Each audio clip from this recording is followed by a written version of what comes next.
Salut les lutins. Bonjour Jérémy. Bonjour Cathy. Bien dormi? Oui, Parfait. mieux que toi, un peu plus longtemps en tout cas. Oh, une bonne soirée magique, rien de tel pour un samedi matin être ensemble, quoi. Non mais c'est chouette, c'est Mm, toujours des moments sympathiques. oui. Euh, On va pas l'embiner hein, parce Oui, que tu es revenu de vacances, on t'a voilà, attendu sagement pour faire la c'est vidéo. gentil, fallait Ouais. pas, mais c'est gentil. Donc Du coup, on on a a plus de 20 plein jeux à vous plein de choses. présenter. Ouais. Puis on va commencer par dire bonjour à Eric qui est passé nous voir hier. Euh, Bonjour Eric, qui nous a gentiment fait des compliments sur nos vidéos. Donc, youpi, merci beaucoup. c'est gentil. Et ben, C'est parti. on y va. Allez, Wouhou le marathon. Donc, Le on va commencer coffre à par jouets. mon coffre à jouer, du coup, aux éditions Ozu. Donc, c'est Wilfried et Marie Oh, Fort. un jeu enfant de Wilfried et Marie Fort. Et oui, et c'est Martuka à l'illustration. Donc, on est sur un jeu pour les 2 ans. Bon, chez Ozu, on sait de toute façon le travail éditorial, il est toujours nickel. Donc, on a des grosses Pièce. pièces de jeu. On est sur un petit jeu de compréhension des formes, jeu Ouais, d'adresse. de motricité. Voilà. Voilà, avec différents niveaux de difficulté. Donc vous avez déjà, je ne sais pas si vous voyez sur le bord de la boîte du coup, Avec les petits numéros. les petits numéros qui vont vous indiquer du coup la difficulté du jeu. Mmh. Vous avez dans le coffre un coffre avec des trous, un coffre sans trous. Donc Mmh. ça augmente encore, ça Une augmente. difficulté. Et après vous avez un coffre à moitié plein, à moitié vide, ou un coffre à moitié plein selon que vous soyez optimiste ou pessimiste, pour rajouter du coup un peu de défi. Après, c'est pas compliqué, L'idée, c'est de voilà. ranger le coffre L'idée, à c'est de jouets. ranger les jouets dans le coffre. Donc, on va faire dans l'ordre, du coup, de droite à gauche. Donc, je me retourne de droite à gauche pour remplir. Et on a à chaque fois 2 objets. Alors, il y a le vrai objet et le petit lutin farceur. Le petit lutin farceur. Donc, si on tombe sur le lutin farceur, il faut le mettre quand même. Sauf que bah, il nous prend de la place dans le coffre. Et le but, voilà, ça va être d'essayer de tout ranger. Si on fait tomber un objet, c'est pas grave. Si je les mets dans le bon sens, c'est mieux. Si on fait tomber un objet, c'est pas grave. Si on fait tomber 2 objets ou plus, ou qu'on n'a plus de place pour ranger le jouet, et ben, on a perdu, on a le droit de recommencer. Voilà, tout simplement. Un joli petit jeu d'équilibre. Oui. Et Je pense que ça, l'enfant, une fois qu'il a compréhension joué, il peut jouer tout seul. C'est ce qu'on appelle un petit peu des jeux jouets. Voilà. Le C'est plaisir rigolo. après, l'enfant s'invente des histoires avec. Avec les lutins farceurs. Oui, Les voilà. sacrés Donc lutins. ça, c'est 2 ans, parce qu'on n'avait pas beaucoup de nouveautés 2 ans non plus Donc, cette année merci jusqu'ici. Ozu. Merci Ozu. Donc là, on va faire un grand bond, puisqu'on va partir directement chez les 6 ans. Chez les 6 ans Et je avec crois que Cascada Junior. ouais, c'est mon jeu préféré, peut-être de la vidéo. Parce que j'aime bien L'idée qu'ils ont fait comment de... ils l'ont retranscrit. Ouais. Donc alors c'est Randy Flynn sur le Cascadia à la base. C'était un jeu qui était sorti en 2021, qui a gagné le Spiel en Allemagne en 2022. Alors comme d'habitude, il y a eu des extensions, il y a eu des versions jeux de dés. Jeu à cocher. Et donc voici donc la version junior. Donc là, il travaille en co-autorat avec Fertessa Alice. Et on va retrouver la patte de Bess Sobel sur les illustrations, qui a fait le premier Cascadia et qui s'est surtout révélé avec les illustrations de Wingspan. Donc c'est un jeu de placement de tuiles, original, mais il y a un petit côté construction de paysage qui est vraiment très chouette. Donc c'est pas compliqué, on commence, on a notre petite tuile, on a le choix entre à chaque tour. Moi je veux les animaux pour les mettre. Ils sont là. Après. Ah, merci. Hop. Donc j'ai mon petit décor de départ, je choisis une des tuiles, hop, et je l'assemble avec au moins un bord adjacent, voilà. Le truc c'est que dès que j'ai... Est-ce que j'ai un aigle? T'as pas... J'ai pas Tu un veux aigle? quoi? Un aigle? Est-ce que j'ai un aigle? Il me faut un aigle! Un Voilà. aigle! Alors, J'ai bien des sûr, ours. et bien sûr, si, j'ai un aigle, voilà. Et si... Oh, et là c'est le double combo. Si j'arrive à faire 3 animaux connectés, du coup, je vais placer les 3 petits aigles là-dessus et je vais pouvoir mettre un aigle sur mon petit décor. Voilà, alors au dos, vous avez des petites pommes de pin qui vont identifier les points de victoire, donc, mais vous n'avez pas le droit de regarder avant. Donc on va faire ça, on va jouer 11 tours comme ça en essayant de placer, d'optimiser au mieux et à chaque fois de mettre nos petits animaux. Tiens, regarde, je vais mettre un saumon dans le ciel. Un saumon dans le ciel? Un saumon dans les ciels, oui, c'est Il l'aigle. vers ton univers. Mais non, c'est l'aigle, il avait le saumon et hop, il l'a lâché, donc le saumon il vole. Enfin, il tombe. Championnat de saut de saumon. Voilà, il tombe avec panache le saumon. Ouais. Et donc voilà, bon, on va arrêter de raconter des bêtises. C'est comme si on avait 50 jeux à regarder. Donc à la fin de la partie, je vais regarder du coup tous les animaux que j'ai réussi à placer et je vais faire la somme de mes territoires identiques connectés. Dès que j'en ai de 3 à 5, je vais pouvoir placer un petit élément représentant, Cathy a sorti une petite forêt, un petit élément représentant le fait que j'ai réussi à connecter au moins 3 forêts. Si j'en ai 6 ou plus, je vais en mettre 2. Et une fois qu'on a fait le tour comme ça de notre paysage, on va retourner tous les petits sujets de mon paysage. Je vais faire la somme des pommes de pin et celui qui a le plus de pommes de pin gagne la partie. Voilà. Simple, efficace, et puis rigolo. J'ai vraiment le plaisir de créer son univers. Tableau. Là, j'ai trouvé ça super. Un vrai, pareil, le plaisir de se raconter une histoire à côté que j'ai trouvé. Ouais, très jolie adaptation enfant de Cascadia. À noter, on a un deuxième niveau de difficulté pour quand l'enfant grandit, où là on retrouve un petit peu plus la logique de Cascadia avec des alignements, des groupes d'animaux pour pouvoir faire du scoring avec des cartes. Voilà. Comme dans le vrai Cascadia. Allez, check. On passe rapidement une petite boîte de découverte sur un jeu de rôle pour les petits et les grands. Ouais, c'est à partir de 7 ans, si vous êtes amateur de jeux de rôle, dans un univers choupinou, mais philosophique, somme toute. Hein. On est dans un univers où les humains ont disparu, et donc il y a des animaux. C'est les chats qui ont pris le pouvoir. Ça, c'est la vraie vie. C'est la vraie vie. C'est le futur. Puis donc, comme dans la vraie vie, il y a des gentils, il y a des méchants, il y a plein d'aventures. Voilà, c'est une jolie boîte de découverte, un bel univers pour faire donjon des jeux de rôle et chatons. Boîte de découverte, ouais. Alors, ça va te parler, ça. Dinoland. Le retour des dinosaures. Donc là, on est à 7 ans à peu près, je crois. Non, c'est un 5. Je les ai pas mis dans l'ordre. Et voilà. Bravo. Bravo. Et toi, après les soirées Magic, c'est difficile. Hein. Donc on est chez l'éditeur Multivers, c'est de l'auto-édition Autora, puisque c'est Didier Jacobet à l'Autora. Et aux illustrations, c'est Marine Cazot. Les illustrations, elles sont trop drôles, chouettes. Ouais.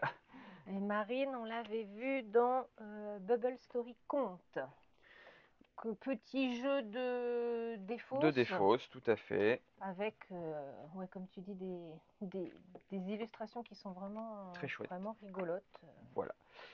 Donc, simple à comprendre. On est dans un monde où les dinosaures, ils n'ont pas disparu. Et donc, on a le fameux parc d'attractions Dinoland.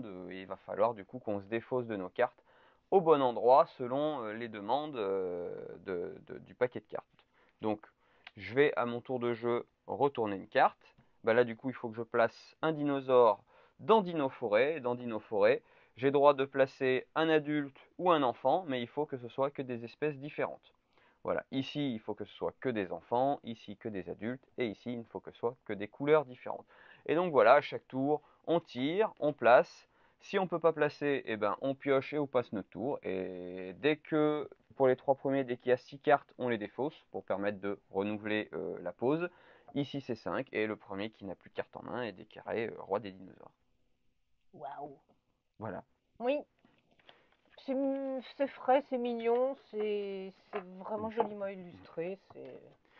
Ils ont tous une petite bouille un peu rigolote et sympa, les dinosaures. Oui. Même le T-Rex. On lui ferait des câlins au T-Rex, ce qui normalement n'est pas préconisé. Hop! Allez, que de la bonne encore. Ouais.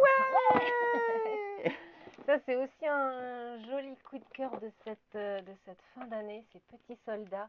Donc, c'est édité chez Yellow. À l'Autora, on retrouve le chef de projet aussi chez Yellow, Florent Baudry, accompagné d'Adrien Fenouillet.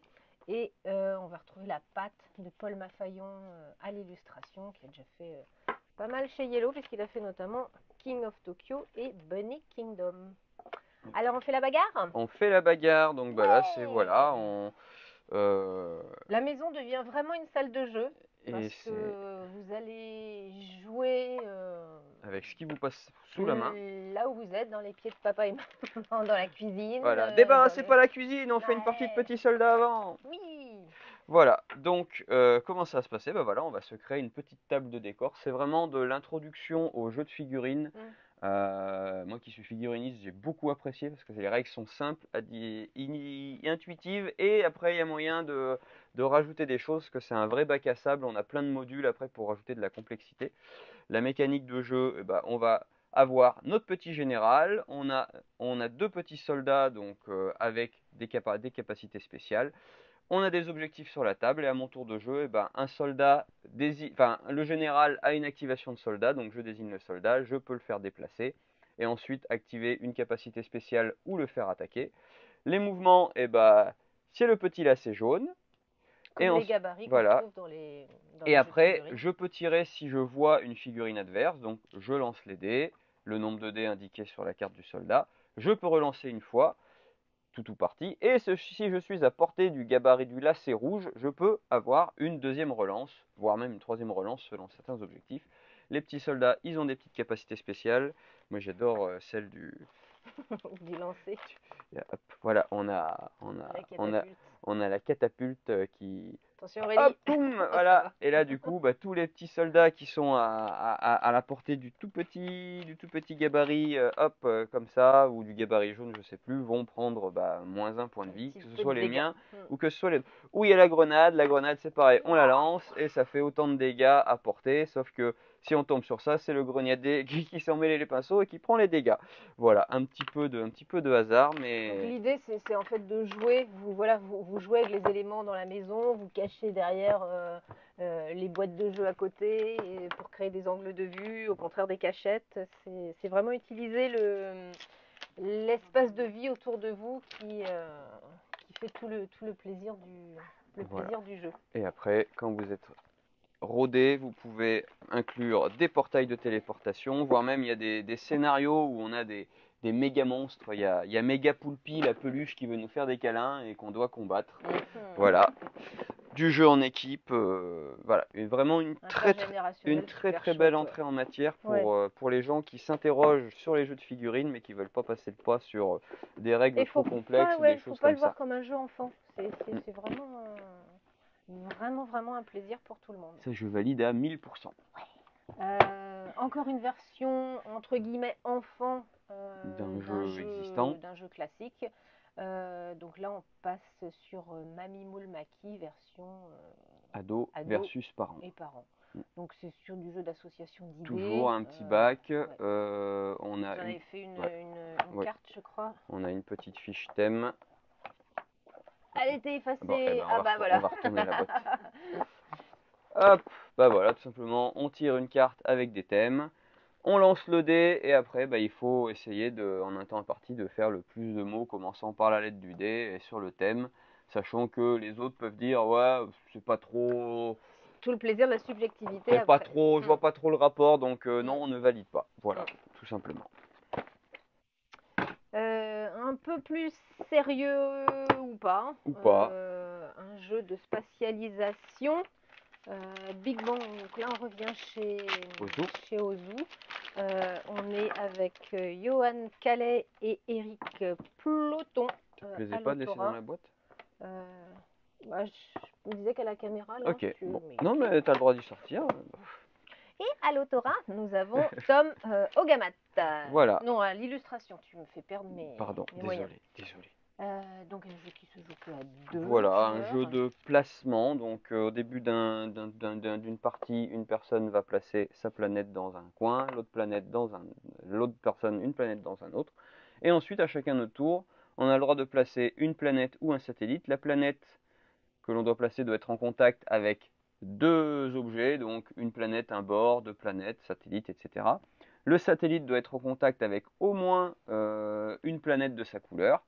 Et si on joue une valeur inférieure à la valeur jouée précédemment par l'autre joueur, on peut, si on veut, poser un autre objet. Et donc là, tout le sel du jeu, ça va être de poser les choses de forte valeur parce que les choses de forte valeur sont les objets de plus grande taille, et essayer d'aller piéger l'adversaire pour que soit à un moment donné une personne ne peut plus poser de pion, et dans ce cas-là, c'est l'autre personne qui gagne parce qu'elle a réussi à le bloquer, soit une personne arrive à poser tous ses objectifs avant l'autre. Voilà. C'est simple et efficace. Petit jeu de C'est blocage. très rapide. Et pareil, il y a du super gros matériel aussi. On est vraiment voilà. Jolie qualité éditoriale. C'est des jeux qui sont rapides et qui amènent généralement à la belle, à la revente chez la belle. En fait, des règles ultra simples et puis après des jeux qu'on refait à l'infini. Ouais. Ça c'est toujours chez Yellow. Yellow, ils vont vraiment chercher des super jeux. C'est donc une localisation d'un jeu qui était sorti, je n'ai pas noté la date, mais il y a un petit moment, qui est issu aussi d'un jeu vidéo. Le jeu vidéo n'a rien à voir avec la mécanique du jeu, mais ça marche. On est donc avec des auteurs, designers jeux vidéo, Ricky Haggett, Richard Hogg et David King. Et c'est Richard Hogg qui a fait aussi les illustrations. On est sur un principe de jeu de memory. Sur le principe qu'on a déjà vu, c'est comment on fait pour retenir des listes de courses, comment on fait pour retenir des listes. On se raconte une histoire. Les planètes du système solaire, je me souviens voilà, plus, mais il y avait un truc. Ouais, c'est ça, c'est toujours une très bonne façon de mémoriser des choses, c'est de se raconter une histoire. Donc c'est ce qu'on va faire là à partir de petits symboles. Donc c'est soumis à interprétation, mais voilà, on tire un symbole, on essaye, ça va se dérouler en 5 tours. Il y a le chef entre guillemets qui à la fin doit décider à chaque tour qu'est-ce que c'est cet objet. Donc on décide tous ensemble qu'est-ce que ça représente. On commence en le mettant au centre et ensuite il faut toujours poser une tuile orthogonalement adjacente à celle-là et on va essayer de raconter une histoire justement. Puisque le but, c'est de se souvenir des 35 objets que l'on a posés. Oui, j'ai bien dit 35. Et à la fin de la semaine, quand on a posé nos 35 objets, il y a les clients qui arrivent. Et les clients, au dos des fiches clients, vous avez un objet correspondant. Donc, on se répartit ça équitablement et on a 5 minutes top chrono pour essayer, retourner tous les clients, essayer de se rappeler si oui ou non on a utilisé cet objet et si oui, où est-ce qu'il est situé. Donc un petit peu en speed et en discutant, mais voilà, et essayer de retrouver, de satisfaire le plus de clients possible.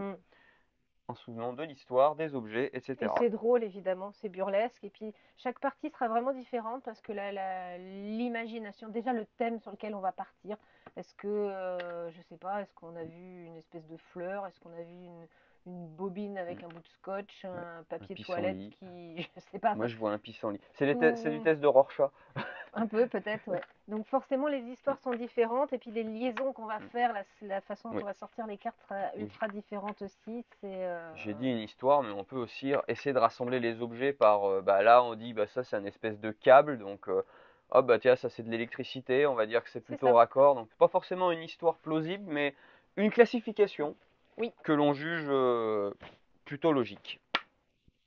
Et ça en fait un très chouette jeu, pareil, intergénérationnel. Du coopératif, je ne l'ai pas précisé, mais je pense qu'on avait compris. Ah, c'est une bonne boîte. Elle fait prout. Alors, une petite avant-première, entre guillemets, parce que le jeu va sortir, je crois, là, il sort en ce moment à Essen, je crois. Formidable Farm, donc une boîte qui dit boîte verte, dit, FF. avec des F, dit Friedman Freeze à l'autorat. Et à l'illustration, on va retrouver Sylvain Leroy qui a déjà pas mal travaillé avec Matago sur certains jeux. Une course de la combinaison. Voilà, on va avoir des commandes clients à réaliser. On a plein de petites ressources. Et on a des pions de notre couleur. Alors, il ne faut pas confondre avec les grosses tomates. Les tomates sont juste énormes. Elles sont plus grosses que les cochons. Allez hop, j'ai un autre pion ici. Voilà. Tour de jeu, c'est très simple. Donc on a des commandes en main. Le but c'est d'être le premier à les réaliser. On a des commandes communes à tout le monde si on veut essayer de réaliser des combos. Et à mon tour de jeu, Hop, voilà, on est là. Je choisis qu'est-ce que je vais récolter comme ressource. Donc là, je vais prendre 2 cornichons. Et bah, si avec ces 2 cornichons, je peux faire et mes ressources déjà existantes, je peux faire quelque chose, bah là, regarde, hop, je défausse les 2 cornichons et je gagne un mouton. Je t'échange 2 cornichons contre un mouton. Ah, c'est Catane en fait. Voilà, le but étant d'essayer de réaliser des combos, puisque quand on réalise quelque chose, on a autre chose. Ben non, en fait, je suis bête, c'est le contraire. C'est pour un mouton, j'ai 2 cornichons. Là, je suis un peu plus perdant à la transaction. Réaliser des combos, justement, avec les ressources que l'on va avoir, etc. Puisqu'à notre tour de jeu, on peut réaliser jusqu'à 3 commandes. Et ben, les commandes, quand on les réalise, hop, on les retourne. Ça nous fait des sous. Les sous nous donnent des petits bonus en plus. Payer 2 sous pour avoir une ressource n'importe laquelle, payer 3 sous pour repiocher des cartes parce qu'on ne repioche pas automatiquement. Le but étant d'être le premier à se débarrasser de ses commandes. Voilà. Donc c'est le plaisir de la combinaison. Il y a des tours où on va se sentir le roi du monde parce que je prends ça, avec ça j'ai ça, je défausse ça, ce qui me permet de faire ça. Ouais, j'ai fait un truc de malade. Et puis le tour d'après, on va juste prendre une récolte et c'est les autres qui vont faire des choses de malade. Voilà. L'ascenseur émotionnel. C'est plutôt rapide, pareil, vite compris. Sur l'icono, on sait pas non plus. Non, il y a des jeux, on va voir des jeux qui nous ont un petit peu plus chiffouné sur l'iconographie. Alors, Ritual, là c'est un jeu un petit peu plus foufou, entre guillemets, puisque là on est en temps limité. On revient sur un coopératif. Alors c'est une localisation d'un jeu, c'est un auteur espagnol qui s'appelle Thomas Tarragon et l'illustratrice c'est Sonia Kolmanovskaya. Bravo. Donc jeu à communication très limitée. Oui. Genre on n'a pas le droit de parler. Et voilà, on va se passer, alors je sais plus, on a un petit totem quelque part. On va se passer le totem tour par tour et quand j'ai le totem, je peux réaliser une action. Donc soit je pioche dans la réserve une petite gemme, soit je pioche chez le voisin une petite gemme qui est dans son espace disponible. Le but étant en fait, voilà, la partie va durer 3 tours. On doit réaliser un rituel chamanique avec des pierres magiques pour rééquilibrer les énergies de la nature. Donc on a tous un petit objectif personnel à réaliser devant nous. Il faut que 3 chamans réalisent leur objectif et ensuite on peut réaliser au premier tour un rituel, au deuxième tour 2 rituels et au troisième tour 3 rituels pour pouvoir gagner. Voilà. Donc, évidemment, on n'a pas le droit de se dire ce dont on a besoin. C'est de la déduction, puisqu'il va falloir, tiens, il a pris du rouge, est-ce qu'il a besoin encore du rouge? Je lui donne un rouge, non, il me rend le rouge, donc il veut plus de rouge, donc le rouge, je peux le prendre. Voilà, réflexion express, essayer de comprendre ce que veulent dire les gens et essayer du coup de réaliser le rituel, sachant qu'on en a plein de difficultés différentes, donc une belle progression, une belle marge de progression à avoir aussi. Si vous aimez les jeux à communication limitée, il y en a pas mal pour cette fin d'année. Allez, une vraie fausse nouveauté. Ouais. Bon, on va pas présenter Seven Wonders. Ah bon 2010 quand même. 2010, force, le jeu le plus primé au monde. Oui. Est-ce que ça l'est toujours? Je sais pas. Donc Antoine Boza à l'autorat. Donc, et pareil, il y a eu des versions dans tous les sens. On a eu une version plus familiale avec le Seven Wonders Architect. On a eu moult extensions. Moult Ouais, moult. Moult Oh oui, moult. Moult. On a eu une version... voilà, je sais pas ce que j'allais dire. Une version à 2, voilà. Version à 2. Après, si t'en as d'autres, je les ai pas. Revisiter Seigneur des Anneaux. Oui, du duel, effectivement. Et là sort la version... maintenant, on a la version à cocher. Jeu de dés. Donc c'est un shake and write, puisque qu'est-ce qu'on a là-dedans? On a plein de dés différents et on va secouer la boîte, la révéler. Alors, je vais enlever les dés bonus. Voilà. Hop. Et du coup, on a du choix. Voilà. Donc à mon tour de jeu, c'est du jeu simultané, ça c'est l'intérêt, c'est que ça va vraiment très vite. Je vais choisir du coup, vous avez là des petites pièces, je vais choisir du coup un dé, je vais payer sa valeur en pièces ici pour pouvoir l'acheter. Et ensuite, bah, voilà, on a notre entrepôt qui va nous permettre de stocker des ressources qui vont nous permettre de construire des choses. Bah, après, voilà, le dé jaune permet de cocher dans le dé jaune pour peu qu'on ait les ressources nécessaires, ou si on n'en a pas assez, on défausse des sous en même temps. Le but étant bah, de faire le plus de points de victoire, donc de déclencher des petits dés de combo, des petites combos et des bonus permanents pour pouvoir construire plus facilement. Dès qu'on a construit un bâtiment, on coche un des petits sabliers et on bénéficie de l'effet indiqué. Et le premier qui coche le troisième sablier, bah, du coup, déclenche la fin de partie, on compte les points et t'as gagné. Oui, on est parti dans des trucs différents. Ouais, Mais j'ai cherché à essayer de finir complètement un tableau pour optimiser les points de victoire. Et toi, tu es parti un petit peu j'ai plus partout papillonné pour et voir. Et ça a puis été plus. voilà, il y a 3D bonus à débloquer. Ouais. Je crois que j'ai débloqué. Ouais, Bah, c'était il y en a ça. un que j'ai débloqué qui m'a servi à rien, mais Ouais. je suis allé sur la piste des leaders, ça Ouais. m'a bien aidé. Donc il y a vraiment des courbes de progression, d'apprentissage Mais sur c'est le, très sur le jeu. accessible C'est d'entrée. accessible, mais il y a quand même beaucoup de. Enfin, c'est pas pire qu'un tréfuté, un Oui, machin, voilà. où il y a des tableaux dans tous les sens. Hein. Le truc, c'est après de se C'est. souvenir des bonus qu'on a débloqués pour se dire, ah, c'est vrai que j'ai -1 pour utiliser un dé, plus si j'utilise le dé jaune, il me coûte rien, etc. C'est de s'en souvenir, mais après, c'est pas Ça. l'argent qui manque, on va dire. Non, ça là-dessus, ouais, On on n'est n'a pas pas tombé été à court en d'argent. panne, ouais, oui. Voilà. On a pris des ressources qui coûtaient pas. Voilà. C'est un jeu comme souvent les jeux à cocher qui est assez solitaire. Oui, Il n'y a à pas part la d'interaction petite folle bagarre qu'on peut avoir à avec gauche et à les. droite, et là, c'est pas Ouais, fou non plus tu l'interaction. mettras pas la boîte dessus. Je te regardais faire en disant, mais il va se rendre compte qu'il y a la boîte à mettre avant.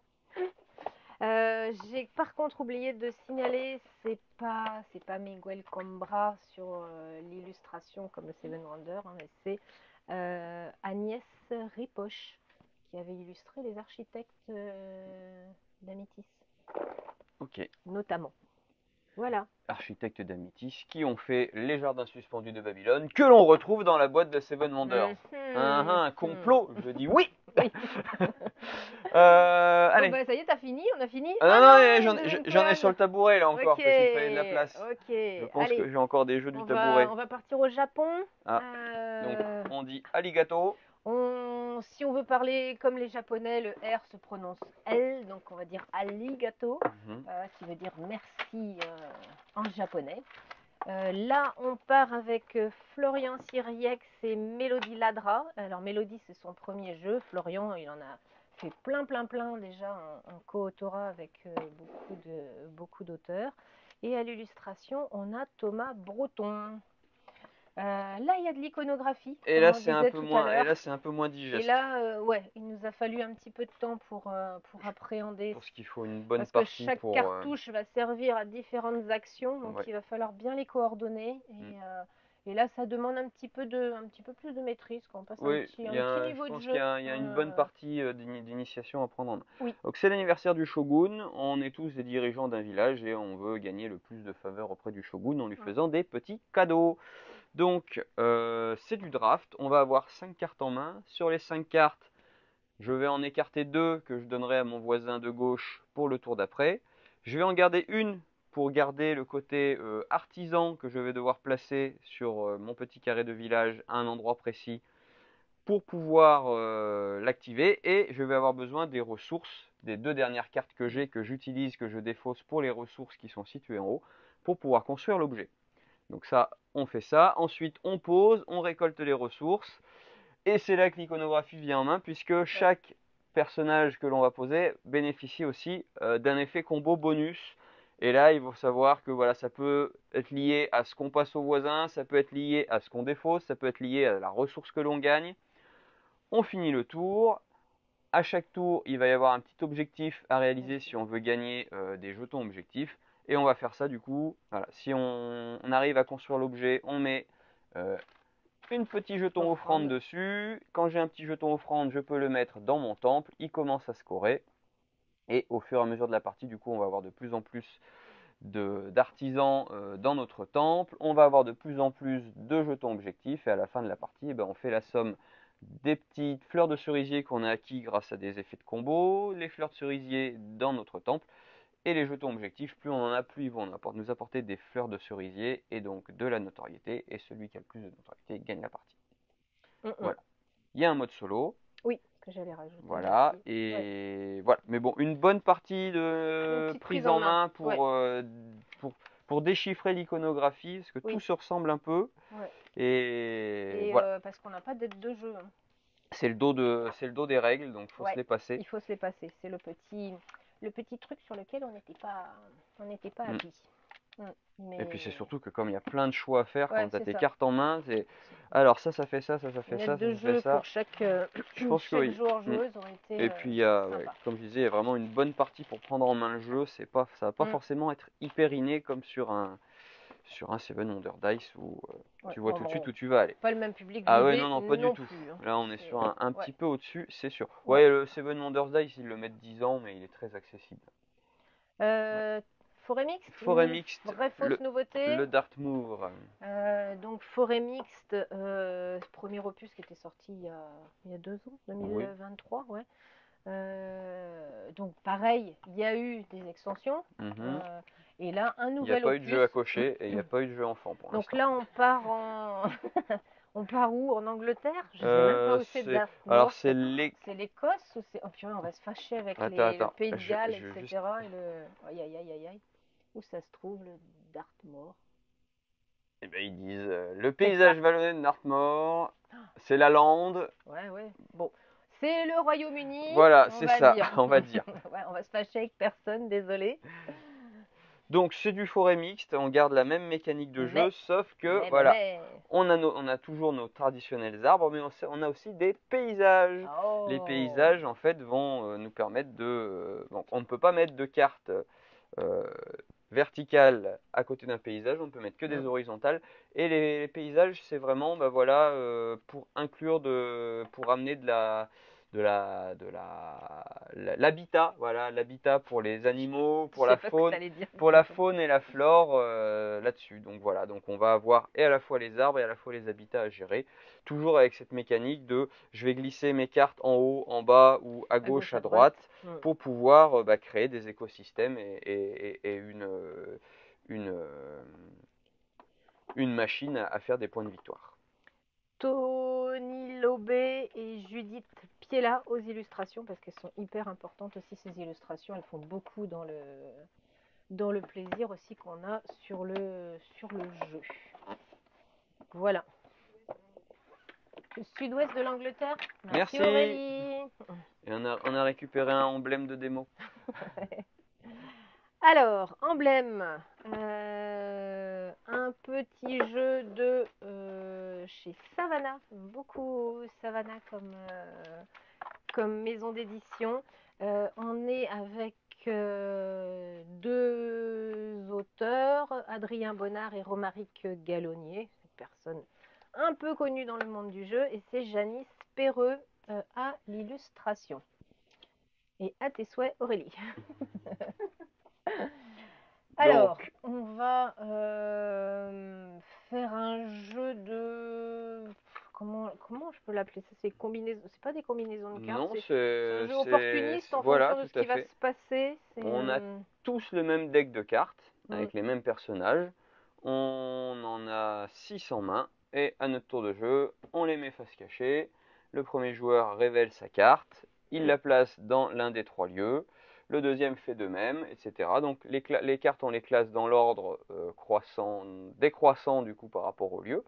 S'il y a des égalités, c'est au moment de poser la carte que le joueur décide de où les placer, puisque selon la disposition des 3 premières cartes, on va avoir plus ou moins de cartes, plus ou moins de points de victoire, de petits sous-sous à gagner. Il y a des effets de combo méchants ou pas pour interchanger, ne pas faire que les cartes bénéficient de leur pouvoir, etc. Une fois que chacun a posé 3 cartes, on fait le scoring, on retire toutes les cartes qui ont scoré. S'il y en a d'autres, on les rapatrie, on refait notre main et on joue ça pendant 4 tours. Et au bout de 4 tours, c'est celui qui a le plus de points qui gagne. Donc, on va mémoriser ce que les autres ont joué en se disant lui, il a déjà joué ça, ça me permet de faire ça, etc. On va se faire des petits coups en traître parce que c'est rigolo. Et voilà, partie rapide. Oui. C'est simple, efficace, ça marche très bien. C'est des jeux, comme on dit, des gentiment méchants. Oui, ça a le mérite d'être rapide, forcément d'envie de refaire une partie parce que on a perdu, on a gagné, on refait la belle et ça va vite. Et c'est voilà, simple et du jeu un peu efficace. taquin. On, Si vous on aimez, comprend très vite qu'est-ce qu'il faut faire oui. et du coup on rentre tout de suite dans le jeu et c'est cool. Voilà. Alors, on va passer un petit niveau du coup au-dessus parce que là, ça, c'est une nouveauté sans être une nouveauté parce que le jeu Gwent, c'est pas nouveau, hein, c'est issu d'un un jeu de cartes issu d'un jeu vidéo dans le fameux univers de The Witcher. Donc si vous avez aimé The Witcher, si vous aimez un peu les cartes Magic, voilà, si vous avez le plaisir des combinaisons de cartes, si vous avez joué à The Witcher 3 qui a inclus le Gwent et je crois qu'ils ont sorti le jeu parce qu'il y a des gens qui allumaient leur ordinateur, leur console juste pour jouer au Gwent, le jeu vidéo ça passe au second plan, donc pour dire que le jeu a eu du succès. Alors, très honnêtement, on n'a pas eu le temps d'y jouer, vous voyez les cartes sont encore cellophanées, il y a plus de 400 cartes, donc voilà. Il y a de quoi faire des sacrées parties. 5 couleurs qui correspondent aux 5 factions voilà. de l'histoire que je ne nommerai pas parce que autant j'ai vu la série, autant j'ai pas regardé plus de souvenirs. Donc The Witcher, moi ça me parle pas du tout. Ah carrément, t'as même pas vu? Non, même pas vu. Ah ouais. Bah, du coup voilà, on va construire notre deck et ensuite je vais pas déplier le poster parce qu'il est immense, sur le petit poster qui fait office de table de jeu, on a des endroits où poser chacune des cartes, le but étant à la fin d'un tour de faire le plus de points que l'autre. Donc il y a des cartes à effet, il y a des cartes chefs avec des pouvoirs actifs ou passifs et donc que l'on va pouvoir utiliser. Et le but, c'est de créer son meilleur deck et de blesser l'adversaire, etc. pour pouvoir gagner la partie, tout simplement. Donc de l'affrontement avec des cartes. Et l'avantage, c'est tout est inclus. C'est du all-in. Ouais, il trouve bien le moyen de nous faire des extensions ou de nous rajouter des trucs. Il y a déjà de quoi faire avec. Plein d'accessoires qui arrivent aussi, des tapis et toutes sortes de petits gadgets goodies qui vont arriver dans le courant du mois, Le jeu était attendu par les fans. Ça c'est, ouais, on a fait une sacrée sortie, ouais. Allez, il nous reste 10 minutes. Ça va, il ne reste plus que des petits jeux. En fait, c'est nul notre système parce qu'on commence par les jeux les plus faciles et quand on a du temps sur les petits parce que moi j'aime bien le matériel. Et quand on n'a plus de temps, il nous reste plus que les grands. Ouais. Alors, le Kingdom Crossing. Donc là, on est sur un jeu de Marco Canetta et de Stefania Nicoli. Et c'est David Sidbon à l'illustration parce qu'on est chez Sorry We Are French. Donc David, c'est le monsieur qu'on retrouve avec sa patte graphique bien changeante, on apprécie beaucoup dans les jeux de Sorry We Are French. Alors sous ces airs un peu choupinou, enfin c'est même pas un peu, c'est des airs carrément choupinou. C'est pas du tout un jeu. On n'est pas sur un jeu expert. Familial, on est sur un jeu un peu, petit peu. Alors je vais pas cacher les ponts. Donc le but c'est, c'est l'histoire mathématique du, il y a 5 ponts. Il y a 7 ponts. 7 ponts et comment on va faire pour ne passer qu'une fois sur chaque pont. Et voilà. Pas de solution, la solution mathématique montre que ce n'est pas possible. Voilà. Donc c'est la reine Castor qui décide de nous dire les ponts ils sont engorgés, faut qu'on construise un 8e pont. Donc on a chacun du coup maître de guilde et on doit essayer du coup d'apporter notre plus belle contribution au 8e pont. La mécanique, voilà, comme Cathy l'a expliqué, c'est que j'ai droit à du déplacement en utilisant des tuiles que je vais passer de mon côté gauche à mon côté droit pour dire qu'elles ont été activées. Je vais mettre une petite pop-up de ma couleur sur chaque pont sur lequel je suis passé et à un tour de jeu, je ne peux passer à chaque fois que par un pont. Là où j'arrive, du coup, je peux acheter les cartes de guilde ou les cartes de bonus pour pouvoir faire un petit moteur de ressources. Et le but, c'est d'essayer de créer de la combinaison, d'accéder du coup aux plus beaux ornements pour mettre sur le pont, aux faveurs de la reine, dans le but de faire le plus de points de victoire. Ça se joue en 4 manches. Voilà, au bout des 4 manches, on fait le décompte des points, celui qui a le plus de points a gagné. Mais c'est vraiment le sel du jeu, c'est vraiment la programmation de comment j'optimise au mieux mes déplacements pour accéder aux cartes qui m'intéressent au bon moment et sans repasser par un autre pont et en essayant de finir dans un endroit où j'ai déjà construit une maison pour débloquer un effet bonus. Donc voilà, si vous aimez les casse-têtes un petit peu, il y a une belle prise de tête sur le déplacement à avoir. Et après, bah voilà, c'est de la collecte de ressources et de la combo. Ouais, histoire de réfléchir un petit peu. Mais c'est pas de la prise de tête. Non, c'est. Il n'y a pas 36 plateaux à aller chercher, on n'est pas sur de l'expert. Non. C'est un bon initié. Ouais, il est vraiment, vraiment plaisant, je trouve. On va dans un univers, mais alors complètement différent, puisque là c'est Couronne de cendres. Donc c'est un jeu de Richard Lawton et Vadim Michin et Raphaël Nobre aux illustrations. Ouais. Donc là, on est sur un jeu de pose d'ouvrier et de combat. Voilà, donc on veut récupérer la couronne de cendres. Le but, ça va être de faire le plus de points de victoire possible. À mon tour de jeu, je pose mon petit meeple à un endroit et du coup, je récupère les ressources, les cartes combat de cet endroit. Sauf que les gens, ils vont pas me laisser ici, donc ils vont venir me marcher sur mes plates-bandes. On va déclencher des combats. Et ce qui est intéressant, c'est un petit côté bluff aussi sur les combats, puisque que l'on gagne ou qu'on perde de combat, on va bénéficier de la capacité spéciale de la carte. Donc des fois, on va faire croire qu'on veut gagner le combat, mais finalement on va le perdre parce que la carte que je joue me donne un effet beaucoup plus intéressant que si j'avais gagné. Et donc voilà. Donc du bluff, du combat, de la pose d'ouvrier. Et un effet, une patte graphique aussi qui est un petit peu particulière, mais vraiment très chouette. Voilà. Ouais.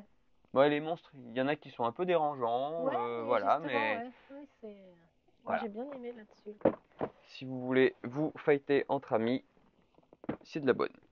On sent qu'il y a un peu une thématique Halloween, etc. là en ce moment, parce qu'on est sur des trucs un petit peu qui font peur. Donc un nouveau dossier criminel avec du coup là, une thématique waouh qui va parler à plein de gens, puisque on est donc sur Stranger Things, l'ombre de Hawkins. Donc c'est de ces jeux où vous ouvrez, il n'y a pas de règle du jeu, vous ouvrez, il y a plein de papiers, de choses à découvrir, et puis vous allez mener l'enquête. Vraiment une gamme d'escape qui est vraiment appréciée, celle-là qui est vraiment chouette. Plaît beaucoup. Oui. Donc c'est un niveau 2, donc c'est plutôt accessible. Donc même pour les fans de la série, ils y trouveront leur plaisir. Oui. On approche de la fin de l'année, donc évidemment l'indispensable calendrier, l'agenda annuel qu'on achète chaque année. C'est la deuxième fois qu'ils font cet opus. Il y en a deux du coup cette année. Donc il y a le donjon qui reprend un peu les mêmes mécaniques de l'an dernier, mais avec bien sûr de la nouveauté. Et on a Cthulhu 1926, où là ça va être de l'iconographie et de la valeur de dés. Le but étant de buter le monstre à la fin, de faire le plus de points. Sauf que là il y a une jauge de folie à gérer en plus. Et alors, tu l'as fait, tu continues à le faire? Ah ouais, moi j'ai toujours dessus, je rage sur certains jeux de dés. Vous avez tenu bon toute l'année. Ah ouais. Bravo. Et puis on va tenir jusqu'à la fin. Et puis moi, comme Aurélie, je pense que je vais prendre celui-là pour varier un petit peu. Et voilà. Ok. Parce que c'est ce que tu me disais, on a exactement le même calendrier au jour près en 2026 qu'en 1926. Ok. Ça marche tous les 100 ans? 2027 et 1927, ça marche aussi? Pas forcément. Bon. Ok, merci pour cette intervention. Waouh. Encore un univers hyper étonnant, Etherstone. C'est assez prenant aussi comme style graphique. On est avec des auteurs extrêmement connus, puisqu'on est avec Virginio Gigli et Simone Luciani, donc des messieurs qui ont fait Grand Austria Hotel, Barrage, et à l'illustration, on va retrouver Paolo Voto, qui a déjà aussi travaillé dans le monde du jeu. Là, du coup, c'est de la combinaison de cartes. Voilà, on va avoir le choix en début de partie entre deux chefs qui soit apportent un pouvoir, soit apportent des cartes en plus, enfin des effets, etc. Et puis le but, ça va être de gérer au mieux son paquet de cartes pour recréer, pour sauver l'univers d'Etherstone. Voilà, tout simplement. Donc le plaisir de la combinaison de cartes. Ce qui m'a touché dans le jeu, c'est vraiment la patte graphique. La patte graphique, l'univers qui a été créé, vraiment un peu sympa. Ouais, vraiment, vraiment prenant, si dérangeant par les illustrations ou pas. Celui-là, c'est un vrai plaisir immersif dans ce jeu. Ok. Allez, une adaptation encore et encore. Château Blanc, quand même un jeu qui était sorti il y a 1 ou 2 ans. L'an dernier, pas noté la date. C'était le Yellow, la petite boîte Yellow de l'an dernier. Ouais, c'est possible. Il y a 2 ans, c'était la cathédrale. L'an dernier, rouge, cette année, c'était. C'est les mêmes auteurs, voilà. Puisque c'est Israël Sandrero et Sheila Santos à l'autorat et Johan Gardier aux illustrations. Donc, du jeu de combo en 2 phases. C'est sur ces 2 phases du coup que la tension de jeu va se faire, puisqu'on a des petits jetons lanternes. Sur la phase 1, on va aller mettre des jetons lanternes sur le plateau principal pour récolter les effets des cartes. Donc, quand je prends le petit jeton lanterne, je récolte les ressources correspondant à son emplacement de mon plateau individuel. Je le pose à un endroit où il n'y a pas de jeton lanterne de cette couleur et je pourrais faire l'un des effets adjacents du coup de cette lanterne. Donc on va faire ça 6 fois puisqu'on a 6 jetons lanterne chacun. Donc la tension de jeu va déjà être là sur je vais lui mettre le truc là, comme ça il pourra pas venir y poser puisqu'il a plus de jetons lanterne il a que des jetons lanterne de cette couleur. La couleur est là, donc du coup ça va le bloquer. Le choix des ressources que je vais récolter. Une fois qu'on a fait ça, ça va être le contraire. On va venir choisir un jeton lanterne du plateau, faire l'effet à droite ou à gauche, le poser chez nous et recevoir les ressources. Et là, on peut prendre les jetons de l'adversaire, les nôtres, le but étant de faire le plus de points de victoire possible. Voilà, donc un peu de punition, beaucoup de combos d'iconographie, donc un petit peu de travail à le gérer, mais bon, on est sur l'initié expert, mais voilà, très chouette sur cette tension de jeu qu'on va imposer aussi à l'adversaire sur les pauses. Un petit peu plus rapide du coup que le Château Blanc de base. Voilà. Il y avait aussi qui était sorti le Terrorscape dont on n'a pas eu le temps de vous parler. Il est dans la vitrine, il est tout le temps en démonstration dans le magasin. On est sur un jeu de Jeffrey CCH, le monsieur qui a fait Ella et l'éclat de la montagne. On ressent pas du tout ce thème. Qui n'a strictement rien à voir, on est bien d'accord. Mais pareil, on est sur des trucs hyper immersifs. Ah oui, là pour le coup. C'était là où je voulais en venir avant que tu te moques. Non mais. Un jeu asymétrique, puisqu'il y a un joueur, une joueuse qui va jouer le grand méchant. Et puis après, c'est une espèce de course de gendarmes de voleurs où il va falloir pour le grand méchant, évidemment, essayer de zigouiller, d'attraper il faut juste en zigouiller. Et pour les autres, essayer de survivre. Survivre. Dans quelle pièce on va, comment on fait, comment on récupère les éléments, comment on essaie de s'en sortir. C'est superbement bien tendu, c'est génial. Et il y a une belle présence sur table parce que le paravent, c'est une maison qu'on construit à la tour de dés. Et donc voilà, les survivants vont essayer de fouiller la maison. Ils vont faire du bruit. Du coup, en faisant du bruit, ils indiquent où est-ce qu'ils sont au tueur. Et le tueur doit programmer aussi ses déplacements pour essayer de les croiser. Donc voilà.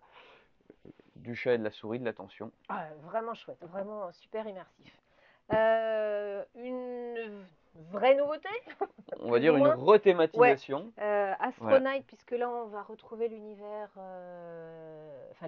l'auteur d'Aeon's End, qui nous revisite donc Aeon's End, parce qu'on est sur la même mécanique, dans une autre thématique. Voilà.